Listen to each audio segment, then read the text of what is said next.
The Kingdom of Dahomey, when an African state became a slave power West Africa. When people talk about the Atlantic slave trade, they often focus only on European ships. But on the West African coast, there were kingdoms that did more than defend themselves.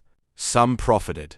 The Kingdom of Dahomey in present-day Benin rose to power in the 1700s.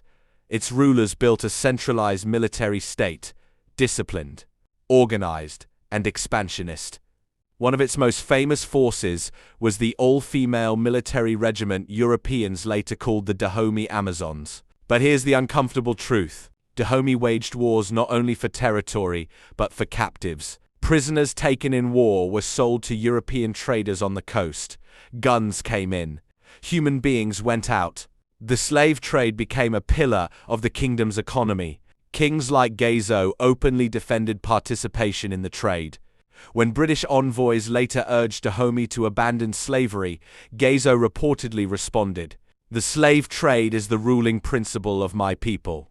This complicates the narrative. It was not only European greed, it was also African political strategy, survival, and power struggles. Does that reduce European responsibility? No.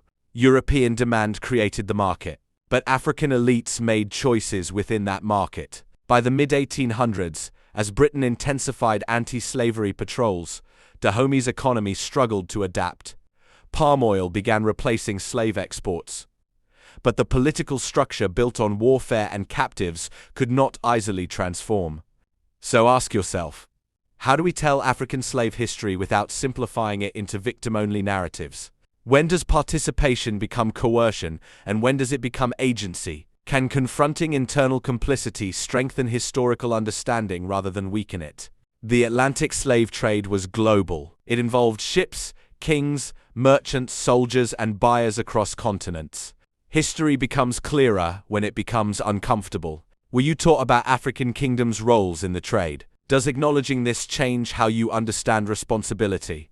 Share your thoughts in the comments. Like the video. Subscribe to Grow with Kareen for history told from unexpected angles, without silence or shortcuts.